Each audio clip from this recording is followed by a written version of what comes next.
I think one of the underlying reasons why schools are turning to this surveillance technology is, in general, an unfortunate sort of mind frame around safety as equating safety with punishment and police. And the way you get safety is through that. And it's not just in our schools. I think it's in our society more broadly. So it plays out in schools. And I think, there's this sort of knee-jerk reaction that if you punish or remove a child, they'll learn a lesson and then they'll come back different. But that's not really the case. You punish a child, they disengage more. Once you've been suspended, you're more likely to get suspended again because you're not actually addressing the root cause of the behavior. What we found in research, but also in working with parents and students and teachers who live this in schools, is that if you focus on creating a caring community where there are adults that young people trust, that they can go to if they're having a problem, that's how you create real safety. But have you ever thought, what if this is all just a dream? Welcome to Creativity Squared. Discover how creatives are collaborating with artificial intelligence in your inbox, on YouTube, and on your preferred podcast platform. Hi, I'm Helen Todd, your host, and I'm so excited to have you join the weekly conversations I'm having with amazing pioneers in the space. The intention of these conversations is to ignite our collective imagination at the intersection of AI and creativity to envision a world where artists thrive.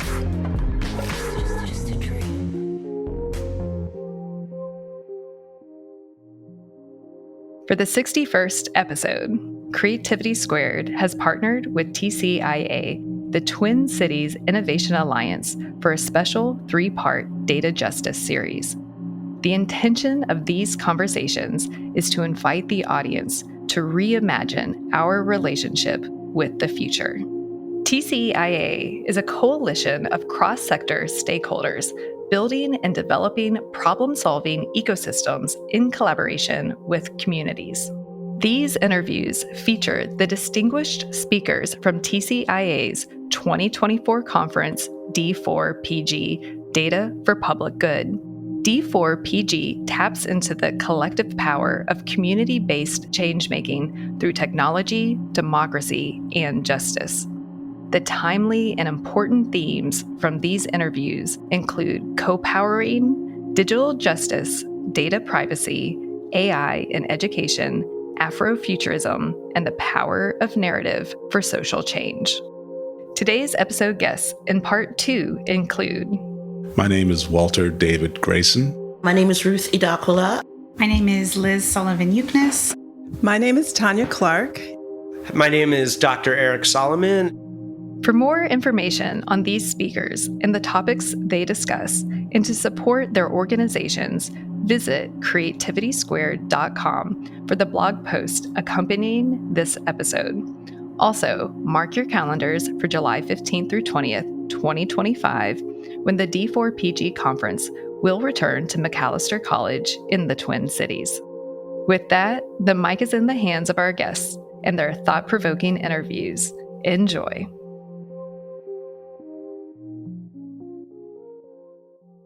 My name is Walter David Grayson. I am a distinguished professor of history here at Macalester College, and I have been doing work related to the topics at this conference for more than 30 years. So in my mind, I'm still 25, but no, the calendar keeps telling me something different. The core of my work as a historian has evolved from focusing on suburbanization and civil rights to the global economy and the way that we've designed paths for people to make money and to generate wealth. And most recently, and the reason I'm involved with the conference, is that I am one of the most widely cited and engaged thinkers and writers about Afrofuturism and the notion of how do we escape the traps that have evolved from enslavement and industrialization, segregation over the last 5 centuries.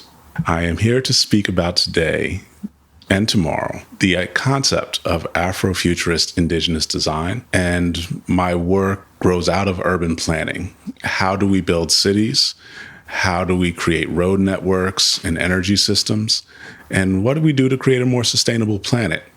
And so those are the things that the participants will get to do as a part of the workshop tomorrow. This topic is so important to me because we're living in the midst of global climate change. And some 3 to 4 billion people will face displacement, starvation, various kinds of disease over the next 2 generations. And so coming up with solutions right now that are empowered with all of the resources that we can provide, this is a matter of human survival. The key message from my 2 presentations focus on human ingenuity and creativity. So much of the Data for Public Good event focuses on questions of artificial intelligence. And before I ever became a historian, I was a software engineer. I spent more than a decade learning to code and to design games like Assassin's Creed, things that are these immersive, interactive platforms. And that led to me working with Marvel Comics from 2001 to 2008, where I got to create the blueprint for Wakanda that showed up in the Black Panther movies. And so that kind of work, as fun as it was for me, is now vital for everybody to reimagine what their communities look like, what kind of houses they live in, what kind of transportation they use. How do we begin to imagine our food and our energy systems more creatively in a world that is insecure? So the key takeaways are that people don't assume that everything that exists around them has to be the way that it is. That's the practice that's going to come from the conversation tomorrow, that you don't have to sit in your car for whatever amount of time you need every day to commute from place to place. You don't need to rely on electricity. You don't have to have lots of single-family houses that carry 30 and 40-year mortgages on them in order to have a good life. And so letting people have a new sense of mobility, a sense of what my colleague Sim Shabazz calls co-powering, the way that we work together to maximize our strengths. Those are the reasons I'm so honored to be here and to be able to share this conversation with the amazing people that are at all the sessions. So one of the areas that I spend a lot of time presenting on and discussing focuses on the most important pieces of this moment.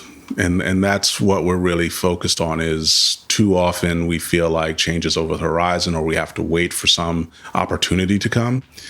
And as I leave the session I was just in, it's no, we can no longer wait. We must take action right now. And for me, the skill set comes out of what I call critical media studies and media ecology in particular. Media ecology is derived from Neil Postman, Marshall McLuhan, to a lesser extent, Stuart Hall. And it's a way of decoding all of the disinformation, the misinformation that we're presented with in a world that's swallowed by all kinds of data around us. And so that process I talk a lot about is the start of the 21st century, really flowing out of the Matrix films and then manifesting in the Harry Potter series. It's called convergence. A lot of folks who do media theory talk about convergence media and how we go from a broadcast media system into a cable media system, and then how does that lay the foundation for what we now have as streaming. Harry Potter is a great example of literature converted to film that gets turned into Disney architecture, that Hogwarts is now a real place you can visit in multiple places around the world. That's the premise that I engaged with and studied in great detail. And what we're in right now, what Data for Public Good is addressing, is what I call counter-convergence. And so whether it's Elon Musk or Donald Trump or the people who are looking at Brexit, they have seen the multiplying voices and content that come out of the convergence moment, and they want to contract that window of opportunity. They want to limit who has say and can dictate the kinds of outcomes that will emerge. So it's not just Tesla, it's not just Facebook, it's not just Google. They have all opened up lots of new platforms for expression. But now we're in the moment where those with great wealth and political power can reduce the opportunities to express yourself as an individual, and they want to condition it. And I would say this is really important. It reflects something that happened at the end of the 19th century into the early 20th century that a very famous historian is Robert Wiebe calls the search for order. And so if you can place yourself in the moment in the early 1880s, when particularly American industrialization is taking root, it's hard for us to imagine today that Minnesota didn't really exist in 1880. Like, it was on the map. There were boundaries that you could see that people had put together, but certainly Minneapolis was not anything close to what it is today. It's a very small village. St. Paul was a moderate-sized city, but the process of building commercial markets and creating a company like General Mills, which is the titan in this region, none of this had happened yet. And so it's much more driven by water power, by animal power. There are no automobiles. There are barely any bicycles. Bicycles were a luxury item. And it's in that moment that the search for order is taking place. Is a number of scholars talk about the 20th century as the first measured century, that we start to figure out, okay, how tall does this table have to be and how many of them can we manufacture? What happens to us when we decide to take still cameras and have a series of still images and run them very rapidly next to each other to create the illusion of motion?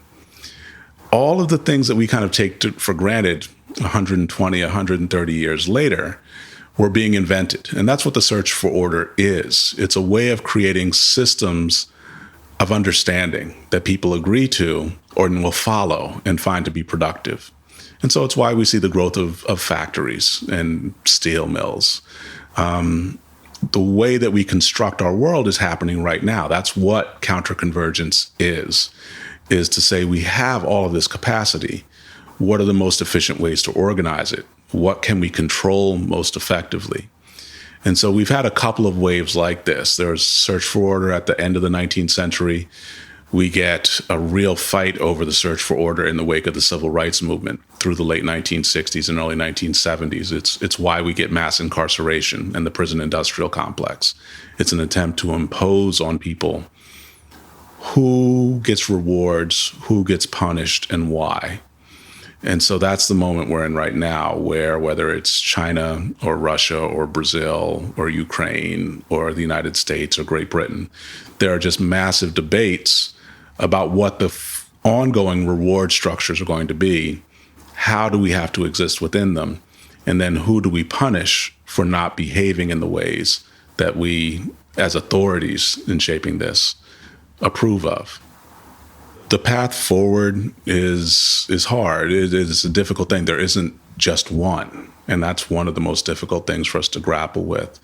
This is where I open the conversation up to our participants during the workshop tomorrow, that we can't look at simple solutions any longer. It's a really amazing presentation by the Royal Society of Arts in London that featured Manuel Lima, who is an evolutionary biologist. And he talks about the history of knowledge, where in most of literature, when we think about how information is organized, writers have used trees to try and explain, okay, well, there's this root knowledge, and then it spreads out into all these branches. And of course, colleges and universities are an example of this. We start with a general education curriculum that's typically about English, humanities, social sciences, basic math, basic scientific approaches, and then you get off into the branches of all the majors and all the different areas of inquiry. And that's where you get more advanced and specialized and start to do things that you can take out into the world that have value. What Lima shows us for the Royal Society of Arts is that those are problems that are solved in the early 20th century of organized simplicity. And as we solve those, what Einstein really does, coming through the middle of the 20th century, and it's not just Einstein, I mean, Edison lays foundations for this, but we start to ask questions about organized complexity. What are the things that are difficult for us to understand that don't have easy solutions? And what happens once we get past IBM, the major broadcast networks like CBS, ABC, NBC, is disorganized complexity, or what looks to us like chaos, which is what we're grappling with now. So your question goes to, how do we move forward in a world that appears to be chaotic to us? And the challenge that we're meeting at this event is that we're becoming smarter. We're able to do more than one thing at once. People can talk about multitasking and neurologically whether it makes sense or not, but we process things faster because we are more productive than our parents and our grandparents were. For me personally, what I understand is a year is a really long time. What I can do in a year now, when my career started, it might have taken me 5 or 7 or 10 years to do. Just the level of production I'm capable of because of all the sociological and technological changes is much larger. So that's what we're here to share, is how do we grow that capacity, especially for young people, especially for people 8 to 35 years old. How do you grow your capacity to manage a really disorganized and complex system so that you can provide multiple solutions moving forward, that you're not just doing one thing that is probably going to be obsolete within a year or two. My favorite example of this that I teach is the way that people talk about information reproduction. It took 500 years, from 1400 to 1900, to double the amount of information that's written in human civilization. 500 years. We doubled that recorded information again in 100 years, actually about 70 years, from 1900 to 1970. Now, because of digital technology, we double the amount of recorded human information almost 22 days. It's actually a little bit under 22 days. And so there's just massive amounts of data for us to manage. And as we go forward and we look for solutions, it's not just enough to work at one level. Almost all the stuff that I teach is about how do you work at an individual level? How do you work within yourself about your own self-awareness, about the different parts of who you are that you carry with you so that you can make good decisions for yourself? And then enlarging that scale to say, who are the people that are in your life daily? How do you connect and make the most of the time that you see frequently? Who are the people that you only see a few times a year? How do you maximize the time with them? If you have only 30 minutes once a year with someone that is really unusual to contact with, what do you do with those 30 minutes to make it have the deepest impact? How do you engage in self-care across all those levels? So the multifaceted nature of the solutions are represented here at the conference. What I end up doing in the work I do with Afrofuturism and indigenous design is to look back at the world that we've lost 500 years ago, before Europe really colonized Western Hemisphere, Africa, and Asia. And there are so many extraordinarily beautiful solutions to this kind of problem that if we move back in the direction, in this region it's the Dakota and the Ojibwe, to a lesser extent the formerly enslaved migrants who come into the area, there is embedded knowledge and practice in what they brought to this area that we've ignored or suppressed for 150 years and more in the case of the indigenous.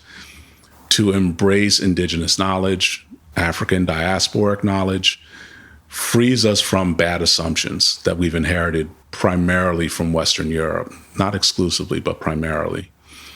And that's what I teach, is how to be fuller, more complete human beings so that we have healthier and stronger, more stable and sustainable communities. That's the widest frame of solution that I can share quickly. As we understand AI, how do we grow the influence of indigenous knowledge, of diaspora knowledge? And so there are a few pieces to deal with there. I'll start with a really basic one at the heart of this event, is that calling it artificial intelligence is a misnomer. It's not really AI. They are large language models that are built on the premise of a series of chatbots that have been designed in the last 12 to 15 years.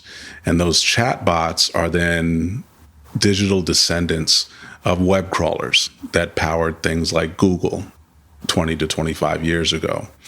And so I'm a little strange as a historian because I spent a lot of time building web crawlers and chatbots and exploring how those things were changing the way that we put knowledge together. And the solution that I found that I've come to trust the most in response to the kind of critique you shared is from New Zealand. And the Maori population there has won a kind of miraculous, from an American perspective, victory in that from the first point of contact with the British Empire, they secured a cultural space that Europeans had to learn Maori language. And so their school system teaches Maori tradition, Maori vocabulary from the first days of elementary education. And for all the students, no matter what their heritage is, they have an additional way of thinking that creates a different kind of creativity. And there are people who try to repress it and try to minimize it. But it's really difficult once folks have learned to think differently at an early age to then remove that skill set from them. And so in the context of large language models and chatbots, what I've found to be effective in the last few years is beginning Indigenous language instruction at age 2, 3, 4, and 5, just so that the multilingual framework, and this has been true here in Minnesota for some time, that when you learn other languages, your mind is just more open and more creative. And I think that's a really huge thing. My last piece of the answer, I gave a keynote on artificial intelligence a couple months ago in New Jersey. And I built 8 interdependent AI programs, large language programs, that were trained not on generally scraping all of the data available online, but very narrow sets of data that were bound by disciplinary research production. And so the first couple were based on religious studies scholarship, theological studies scholarship, and ethics, philosophy scholarship. But each of the 8, as they were designed and then began to learn from each other, accumulated skill and knowledge that was not general knowledge, but very specified, detailed research knowledge. And it gave the final versions 6 through 8, a kind of ethical guideline that made it value human life and human creativity. It gave the models a sense of humility and restraint about what could be said, what couldn't be said, what was appropriate to say in different contexts. And so being more thoughtful about the way we do digital design, and I'm eager to get to the place with some of my research partners that we can do it across multiple language structures. I think if we are not so much in a rush to just produce the thing that makes the most money, we can produce digital tools that actually amplify and dignify the massive amounts of human intelligence work that we've done for thousands of years. So the 2 questions are really focused on immediate decision-making, what is a good choice, and then what a potential outcome might be from making better choices. The initial step for me, I advise everybody to be really thoughtful about how they engage online. So I started a number of years ago recommending people restrict the amount of television they watch and restrict the amount of time that they listen to whatever digital media they encounter. Being thoughtful about what you choose as entertainment and how you engage with it. And really just connecting to the other people in your life more, giving more face-to-face to people is a huge deal. And I would definitely recommend that. In terms of outcomes, what I see, what I work towards with great determination and forethought, and a good colleague of mine, Rashida Phillips, has an amazing new book out on this topic, is to escape the way that authority shapes our time. And so when time constrains us, when we let the bells of work and school shape where we're doing something and why we're doing something, we give away most of our freedom. And so I am very determined to get to the place where we have a 3-day work week and a 4-day weekend at minimum. And I think that's a really conservative goal. I think we can get to the place where on a daily basis, we work for 4 or 5 hours a day doing something we really enjoy. And then the rest of the time is us for our recreation, to spend time with people we care about, to enjoy the things that we want to enjoy. That's the world that my work points us towards, is individual and community freedoms being maximized. The amazing new resource with my dear friend Tim Fielder, and also my sister Christina Lamatina, my amazing graphic designer Rupa Dasgupta, is the graphichistoryofhiphop.com, or the Graphic History Company. It's been #1 on Amazon for almost 3 months. We've just come from the National Museum of African American History, the Metropolitan Museum of Art in New York City. We're going to Comic-Con next week. It is less than 100 pages, but it is a life-changing experience to sit and experience the history of hip-hop that way. And so that's where you'll find me.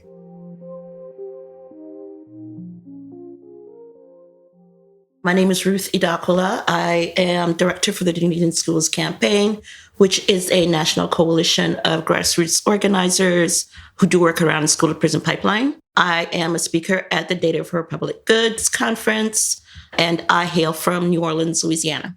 My name is Liz Sullivan-Yuknes. I'm the co-executive director at Partners for Dignity and Rights.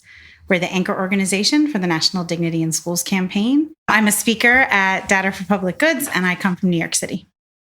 I am here at the Data for Public Goods conference to talk about a research project that we've been working on for a couple of years now. And it's research around COVID and technology in public schools and how that impacts children in public schools discipline-wise. So for many years, as a coalition that works on the school to prison pipeline, we had been talking about the ways that technology can contribute to the school to prison pipeline, how data sharing agreements, data algorithms, surveillance technology can be used to criminalize students and push them out of school. And during the COVID-19 pandemic, when more new technology was introduced, when students were given devices to take home, when people were using remote learning technology, there was growing concern among the youth and parents in our coalition about the ways that that technology could impact students, their education, and whether it could be used to punish and criminalize children. So we decided to start this project with the Twin Cities Innovation Alliance.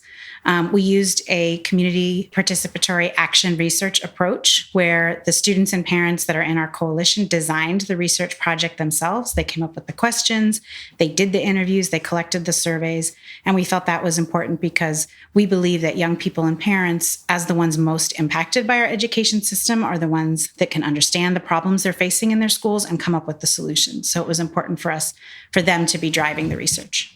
I think the most important thing that came out of the research is the way that technology has been used in schools has, for the most part, been harmful to children. So it's contributed to push-outs for children being suspended and expelled from schools. We found that, it's also impacted what the research shows. It impacts students and children mentally in terms of, the way that they're being tracked, surveilled, information passed to people that we don't know, entities that we don't know about. And so those are the ways that I feel like, it's impacted them negatively rather than positively. Yeah. Anything else come out for you?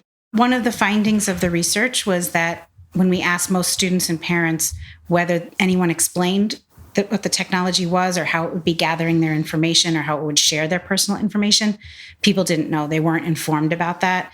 And so I think an important recommendation going forward is to make sure that if new technologies are introduced, that there's an opportunity for the community to understand how it's going to be used, decide whether they're comfortable with it. And then whenever an individual student or parent is given a device or asked to sign on to a new platform, that they understand, is my information going to be shared with other people? Are they going to be tracking what I'm doing online, so that people are fully informed and have transparency about how the programs are going to be used? Because in our surveys and our interviews, almost across the board, people said, no, we were never given any kind of information. We don't know how it's being used. We didn't get a training on how to use it. We just had to sign on and figure it out. And now we're using it every day and we don't know where the information is going. It wasn't necessarily a surprising thing, but one of the things that came out is that we just have more questions, right? So, we were able to peel back a layer and get some information, but there's just a lot of stuff going out there in terms of data and technology that we just really don't know about and the parents don't know about, and the time that they don't have to be able to kind of research and find out for themselves, what the day-to-day of their child is in schools. Like Liz said, they pretty much was handed a piece of paper and say, sign. And you want to trust your school, right? That they're doing the best that they can for your child to thrive. But unfortunately, in too many cases, it's not the case. I think also during some of the focus groups, because that was part of the research, to have parents in a room together hearing from each other, some parents were really surprised to learn that other parents' children were getting in trouble for something that was seen behind them on their screen when they were on Zoom, or for a search or something that their children were doing online. I think some of the parents had no idea that was happening. Others had it happen to them. But So I think it was surprising to some people, and then like an education and awareness moment for more people to understand this is happening. It could happen to my child. It may be happening to my child, and I don't even know. I came into this work, or the entry point for me was navigating the school system in New Orleans after Hurricane Katrina. 3 of my children, well, I have 3, and all 3 were in public schools at the time. And being somebody who is educated and resourceful and understands how to navigate systems, it was so hard for me. And so, I began to imagine, parents with less time and less resources, trying to do the same. And so it got me slowly into advocacy. My personal belief and the reason why I do this work, and it's one of the values of Dignity in Schools, is that our membership have the information, they know what they need. And it's just about, making sure that there's room for them to be able to speak out and share, and that they are listened to. That's why this work was important. That's why the general work is important for us. It's important to me because I have 2 young nephews who are in New York City public schools and elementary school, and were remote learning during COVID and are still using a lot of those online platforms to submit their homework and do other things in their schools. And so I want to make sure that them and other children like them and their families understand where the information is going, and make sure that it's not being used to track or monitor or label them in any negative ways. And then I think more broadly, the Dignity in Schools campaign has been around for almost 20 years. It started in 2006. And over the years, we've had a lot of victories in different parts of the country. We've been able to reduce the use of suspensions for minor infractions in the classroom. In some places, we've been able to remove police from schools. And I think the new wave of introducing new technologies, especially when it's being used as part of a surveillance and monitoring program, is a way that we're going to roll back a lot of those victories around school discipline. Our goal is to promote more positive caring approaches to discipline through things like restorative justice, through social emotional learning. And if information technology is being used to track kids, to feed information to police departments, it's really undermining all of that. So I think broadly for the education justice movement, it's important that we're really careful about what technology is being used in schools and how the information that's gathered is used. Yeah, it's almost like they replaced the police presence with the technology, right? So you don't actually need the bodies in the physical space anymore. You can use other methods. I think one of the underlying reasons why schools are turning to this surveillance technology is, in general, an unfortunate sort of mind frame around safety as equating safety with punishment and police. And the way you get safety is through that. And it's not just in our schools. I think it's in our society more broadly. So it plays out in schools. And I think, there's this sort of knee-jerk reaction that if you punish or remove a child, they'll learn a lesson and then they'll come back different. But that's not really the case. You punish a child, they disengage more. Once you've been suspended, you're more likely to get suspended again because you're not actually addressing the root cause of the behavior. What we found in research, but also in working with parents and students and teachers who live this in schools, is that if you focus on creating a caring community where there are adults that young people trust that they can go to if they're having a problem, that's how you create real safety. That's how you prevent misbehavior from happening in the first place. But also if conflict or problems come up, you're able to address them by talking about what's going on. And so what we promote, instead of things like surveillance technology or policing or high suspension rates, is training students, parents, families, teachers, other staff in the school in using things like restorative justice and social emotional learning, so that you're building skills to deal with conflict, and that so you have trained adults to help resolve things when they come up in school. peer-to-peer restorative justice and mediation is also really powerful, especially in high school. So a lot of places around the country, there are young people being trained as restorative circle keepers to work with their peers when a student might not feel comfortable going to a teacher, but they know there's a team in the school of other young people they can go to.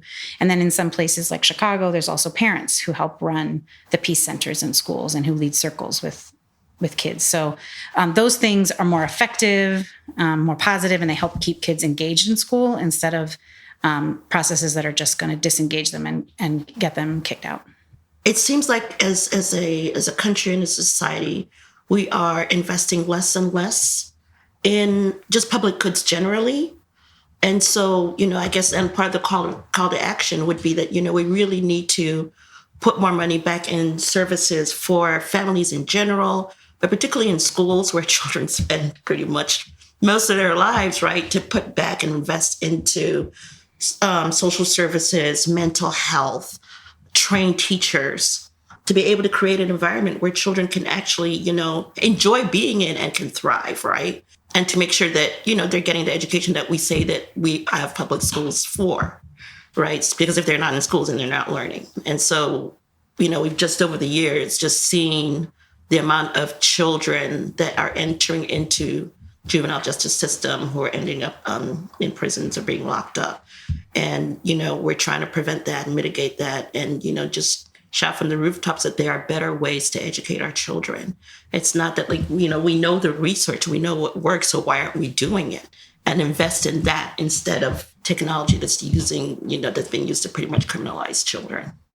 Yeah, and I think there's this trend and excitement in some districts for leaders to invest in this new technology. I'll use an example from New York City, where I'm based. This year, the mayor proposed huge cuts to the public education system. People fought to prevent the cuts.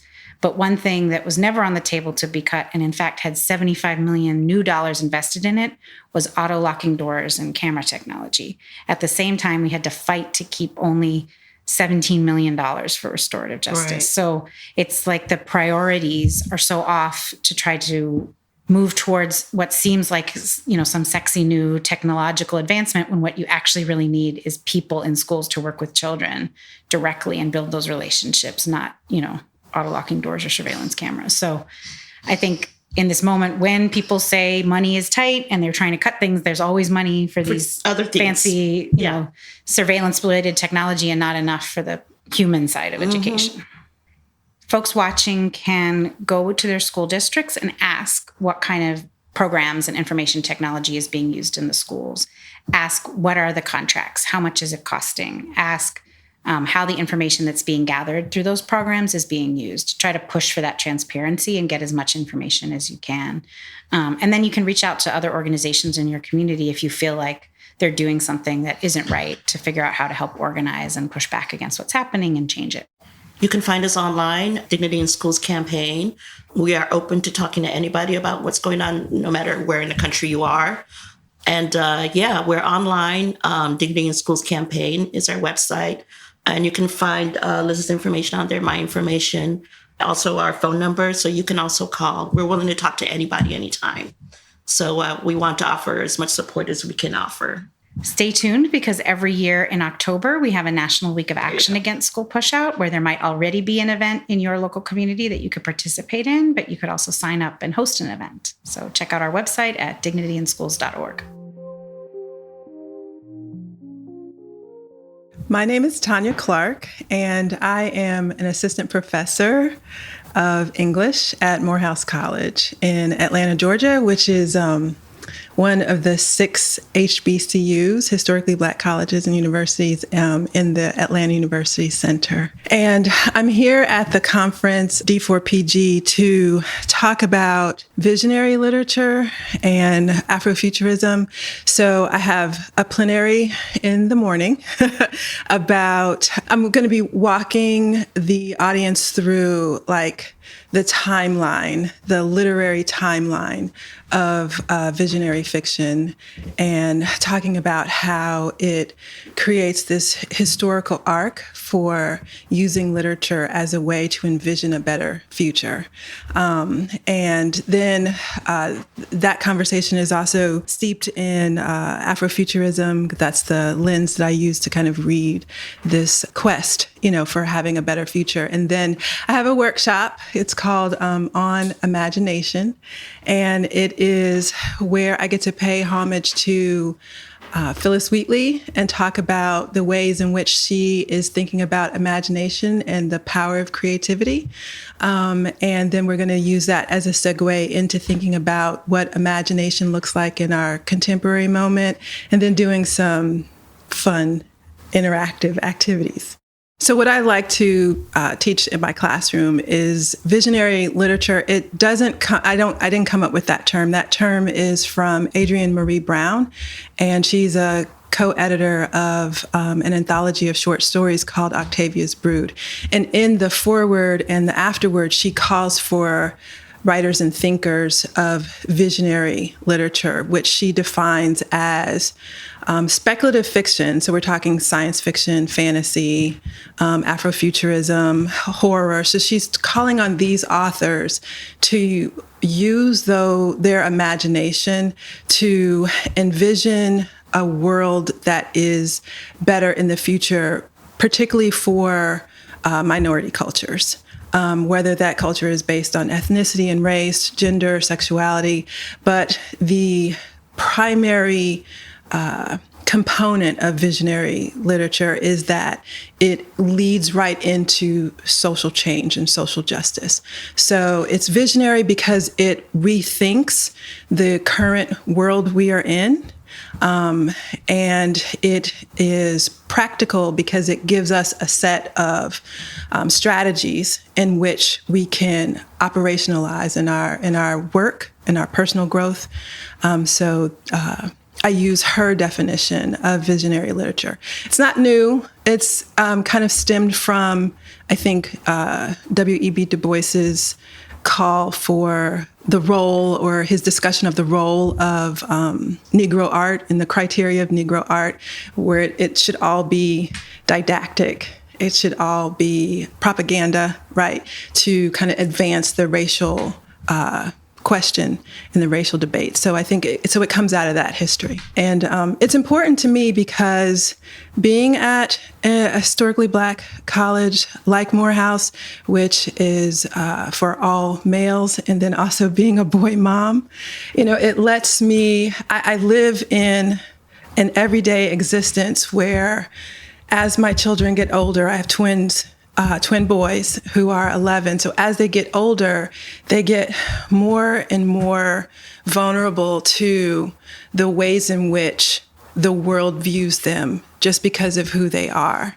And so visionary fiction, Afrofuturist thinking and fiction, it allows me to kind of help them see themselves in a way that fights against the status quo about who Black males are. And so it allows me to indulge my love of literature, but also think about it in a way that has social justice implications and practical strategies and uses. So key takeaways of my message is really just us remembering the power of our imaginations, because we're so inundated with technology that can do our thinking for us and can do our writing for us. And we've kind of gotten away from relying on our own senses, on our own experiences, and deferring that to computer programming, experiencing that through gaming. And not that those things don't have a place in our world, but at the moment, it feels like those things are becoming young people's kind of go-to. So I want people to remember their own cognitive, creative abilities and to understand that that's where they should start. So start there instead of giving away, your power over to a language model, and that the more you do that, then the more your own voice gets silenced. And so I want people to understand that no matter where you are in terms of your thinking or your age or your geographical location or your ancestry, right, that everyone has a story, and that if we think about the importance of that story, then perhaps it can help someone else, and perhaps it can help your own personal development, and then perhaps it can help community. So it gets kind of larger and larger. So why it's important in particular right now is because there's a crisis in the humanities, really. I mean, I teach at a liberal arts college, but as an English professor, our numbers are down. More and more, we are getting away from the lessons that the humanities can teach us. And it seems to be this narrative about if you don't have the fastest, most advanced technology, that you're going to be left behind. And so students are pushed more and more to kind of amplify their thinking strategies, their workload in and outside of school, balancing their personal responsibilities. And so we have become this culture that is about quickness, I think sometimes at the detriment of quality. And so it's important because relying on our own and developing our own critical thinking skills will help us be able to problem solve for practical, real life, everyday issues. So we're seeing, it's an election year, and there's the crises that are going on in other countries. And so we have all these issues that are bombarding us all at once. And it's a lot that's going on in our minds and in our thinking. So when we focus on what is possible, it forces us to slow down, which I think is something that unfortunately we have kind of gotten away from on college campuses, but we need to slow down and kind of be able to walk systematically through steps for improvement and empowerment and betterment. So the humanities are important because the humanities gives us the blueprint for how to stay connected as human beings, right? So the basis of any of those isms, racism, sexism, is this inability to see the other as human. And when we learn about sociological systems, when we learn about the culture of other groups, when we read the stories of other groups, then it makes them more like us, right? So that we begin to see the connections between. So if we can recognize one another's humanity, right, which is what is the basis of a liberal arts education, the basis of the field of humanities itself, then we can begin to kind of be open to collective voices and collective experiences. So that's why the humanities are important, because we can then take those lessons and apply them in the STEM fields and the math fields and all the other technical stuff, which I don't do. So for people who are listening who are interested in visionary literature, with literature being the key word there, they have to read. So another thing that the humanities teaches us, right, is to in this, and I see it in my kids, is like the attention span of younger people is getting shorter and shorter. But when you have to work your way through a 300-page novel, and think about the arc of that story, how it begins, how the tension begins to build, what the conflict is, the climax, and then the resolution, and how things end and close, that takes a process of critical thinking, that takes a process of logical thinking as well. So what a person can do who's interested in what is visionary fiction, or what is speculative fiction or Afrofuturism is that they can read the greats, right? So in modern times, we're talking Samuel Delany, we're talking Octavia Butler, N.K. Jemisin, Annette Okorafor. But when we think about it historically, kind of before these academic labels were created, people of color were writing speculative fiction. I mean, you can think about, well, I think about slave narratives as being a form of speculative fiction because you had enslaved people who were writing about the possibility and the right to be free, right? And the plan that they took in order to make that happen, right? So they created a better future for themselves. So we can think of Frederick Douglass, we can think of Harriet Jacobs, but then also there are thinkers and philosophers like W.E.B. Du Bois that you need to read also. So there's genres from across time that I would say that people who are interested in seeing how fiction can be instituted as a social justice strategy is to read other fiction, is to read literature.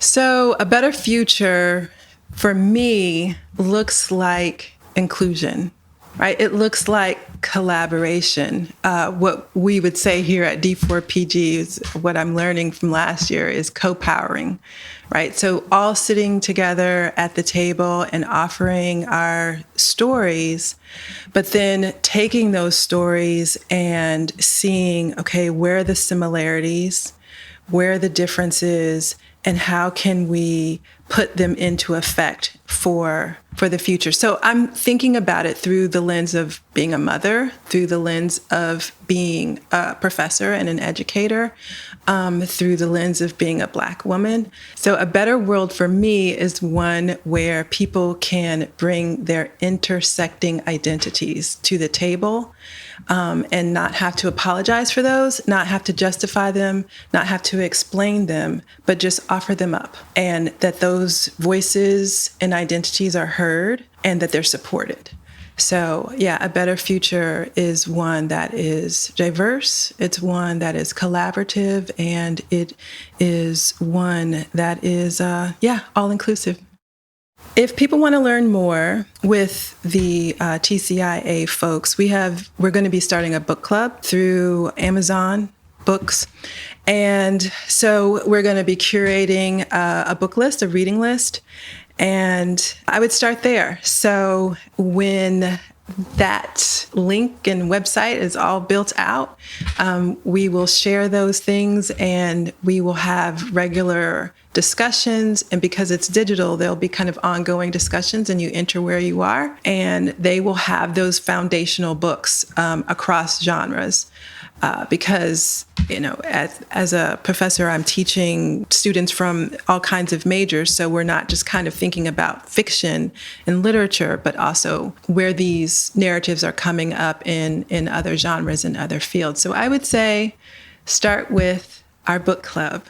And hopefully we're also going to be launching a podcast about ways in which we can use Afrofuturism in our practical, everyday lives. My name is Dr. Eric Solomon, and I'm here at the Data for Public Good conference to talk about what it means to mitigate burnout in the world today, along with my colleague Heather. In my normal life, I run a company called the Human Operating System, where my mission is to put humanity at the center of everything, including business. I've been running that for about 5 years out of my office in New York City. This topic is really important to me because as much as there are all of the internal factors that we deal with whatever we're doing in any organization that contribute to burnout, the external factors of the political landscape we're in, and then, of course, emerging technology and everything that's causing in terms of anxiety seeps into our systems. And for many of us, we sweep it under the rug without realizing that it's chipping away at our well-being. And so it's really important to focus on what it is that's creating balance in our lives today and how that might contribute to potential burnout so we can stop it before we get there. really the key message that we want people to walk away with is that people have agency and control over this. And we call it the kind of this idea, if you think of we think about low-hanging fruit all the time. Well, we take it a step further and we call it making the jam. It's the stuff that's on the ground that's easy to pick up that you can do tomorrow to help mitigate that burnout. So we want people to really understand that it's within their control to take small atomic little actions to help with the burnout today. So, the actions really revolve around what we call our wellness wheel, and we'll go into a lot more of that. But we want people to take away specific actions. Like one thing that's so easy to do is to take a look at your calendar, your busy calendar, and eliminate one meeting a week from that calendar that you absolutely don't need to have. And that helps mitigate feeling like you have control over your time. Another really simple thing to do, and it sounds so silly, but we forget to do this in our always on virtual worlds, is to take 20 minutes and have coffee with somebody in real life. Get outside, have face-to-face interactions with people in a way that doesn't feel forced, but in a way that feels natural and organic to who we are. This topic's really important in this moment in time because we've, really for the last almost 2 years now have been at the dawn of the new AI explosion, and everything's coming at us. It's everything all at once, all of the time at this point. And it's hard to keep up with everything that's going on because we know that we have to implement and do something with this, but it's causing unforeseen, unintended outcomes on our well-being and on our behaviors. So it's critically important now because Moore's Law used to say we're going to innovate every 2 years. Well, now it's every 2 months. Soon it's going to be every 2 weeks. Then it's going to be every 2 seconds. And then we're really going to be in it. So we've really got to take a look at what's going on now and take a step back and mitigate this burnout. Staying optimistic and hopeful and curious in this time, it really, and we'll talk about this when we give our talk, but for me, it really is thinking about this, what I think of as this line of humility and this line across a page. And at any given time, we're either above or below this line. And it sucks when we're below this line because that's when we're committed to being right and we're closed and we're defensive and we think we're right. And, that doesn't work very well in personal relationships. It doesn't work very well in business relationships. So we try to be above that line. Instead of saying that we're committed to being right, we're committed to learning. We're not closed, but we're open. And we're not defensive, but we're curious. So I think for me, maintaining that daily of how do I get above that line to keep that curiosity going helps me keep optimistic even when things look dark. And sometimes they do. A better future for me really requires, and this comes off of just listening to a panel around this, but I'm not exactly sure that we have many functioning institutions in this country, from education to politics to healthcare to business. And I think a hopeful future means reimagining what these institutions can look like, because all institutions are how we cooperate to get things done that we can't get done on our own. And right now they're failing us. And so I really hope for not a dismantling, but a reinvention of the institutions in this world today. I'm focused on the institution of business, and I will not stop until I change this institution.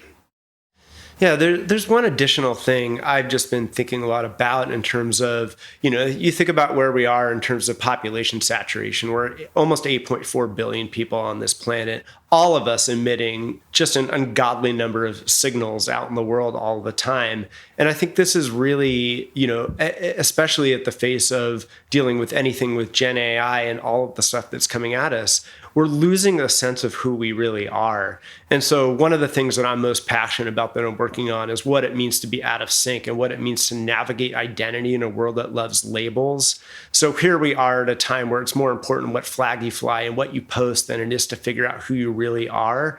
And so I think this really ties into the wave of technology. It's so easy to get lost in the tech, so easy to get lost in the hope and the details of that, but we need to return back to who we actually are. And that relates to the work that I do with the human operating system. You've got to build your human operating system, you've got to install it, and of course you've got to update it when it goes out of fashion. So for me, this is one of the most central things that's facing us in our time today, is figuring out who we are in the midst of things that are facing us to tell us that we don't know who we are. Another reason why this work is so important to me is based on the career that I had. So when I first started, I co-founded a team at YouTube back in 2010. And the internet in 2010 was everything. It was Nyan Cat, Charlie Bit My Finger, Double Rainbow. It was a pretty clandestine, amazing place. Fast forward to the time when I ran global marketing for Instagram, and I had already destroyed democracy and done other things like, cause a tremendous amount of social addiction among teens, where we've got some teens spending up to 18 hours a day on TikTok. I'm not even up 18 hours a day, and this is where we're at. We've got a political system where 70% of voters feel like they can't even have a conversation with somebody that's on the other side. And we're at a point in time where 1 out of 4 men in this country claim to have no close friends. So I see all of these unintended outcomes. I didn't set out at YouTube. I worked at Spotify, Google, Instagram to cause these problems, but these are the unintended human consequences of these things. And I'm very concerned if we don't have our eye on those consequences in the age of AI, those consequences could end up being worse than the ones that I helped instigate in the first round of social media. So one of the other things that's really central to this idea is a spectrum that I thought about, not just with my own life, but within the pursuit of business overall, which is if you just think of things on a unidimensional spectrum, there's on one hand more. In business, this is ROI, productivity, and efficiency. In my own life, it was different things, but it was this kind of thoughtless pursuit of more. And I think those are the lifeblood of business, and that's a lot of what our life, but it comes at the cost of the other end, which is better human outcomes for our life and better human outcomes for people. So in my own life, I pursued more at the cost of better outcomes. I see business pursuing more at the cost of better outcomes. So my whole platform around the human OS to put humanity at the center is just simply to shift some of that spotlight from more to better. Thank you for spending some time with us today. We're just getting started and would love your support. Subscribe to Creativity Squared on your preferred podcast platform and leave a review. It really helps. And I'd love to hear your feedback. What topics are you thinking about and want to dive into more? I invite you to visit creativitysquared.com to let me know. And while you're there, be sure to sign up for our free weekly newsletter so you can easily stay on top of all the latest news at the intersection of AI and creativity. Because it's so important to support artists, 10% of all revenue Creativity Squared generates will go to ArtsWave, a nationally recognized nonprofit that supports over 100 arts organizations. Become a premium newsletter subscriber or leave a tip on the website to support this project and ArtsWave. And premium newsletter subscribers will receive NFTs of episode cover art and more extras to say thank you for helping bring my dream to life. And a big thank you to everyone who's offered their time, energy, and encouragement and support so far. I really appreciate it from the bottom of my heart. This show is produced and made possible by the team at Play Audio Agency. Until next week, keep creating.